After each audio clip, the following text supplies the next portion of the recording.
The summer of '77 was hot. Not just regular hot. It was a heavy, sticky hot that made the air feel thick, like you could grab a handful of it. In the South Bronx, that heat cooked everything. It cooked the garbage piled up in the street, sending a smell that was part sweet, part sour, all over the block. It cooked the bricks of the buildings, making them sweat a fine red dust that settled on everything, including the back of your neck.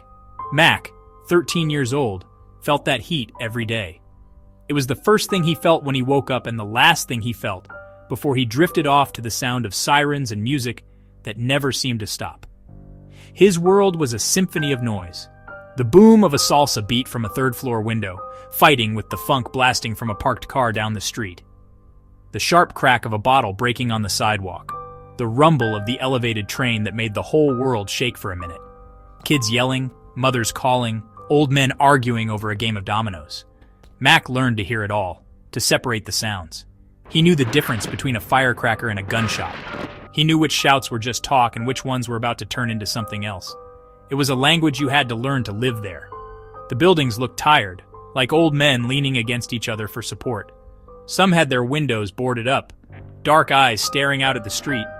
Others had been burned out, their insides black and hollow, like giant skeletons.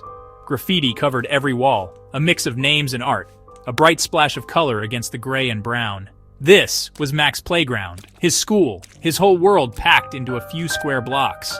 He knew every crack in the sidewalk, every shortcut through an abandoned lot. He knew which hydrants they would open when the heat got too bad, sending a glorious spray of cool water into the air for everyone to run through. Every morning, Mac would stand at his window and just watch. He'd watch the sun come up over the rooftops, turning the sky a hazy orange. He'd watch the early risers, the ones heading to jobs far away from the neighborhood. He'd watch the junkies nodding on the stoops, already lost in their own world. He saw the beauty and the ugliness all tangled up together. It wasn't something he thought about in big words, it was just life. It was the air he breathed, the ground he walked on, and he learned early that to walk on this ground, you had to keep your eyes open, always. Jessie, Mac's mother, was made of something strong. Stronger than the brick buildings, stronger than the summer heat. She worked 2 jobs, cleaning offices downtown where the world was clean and quiet.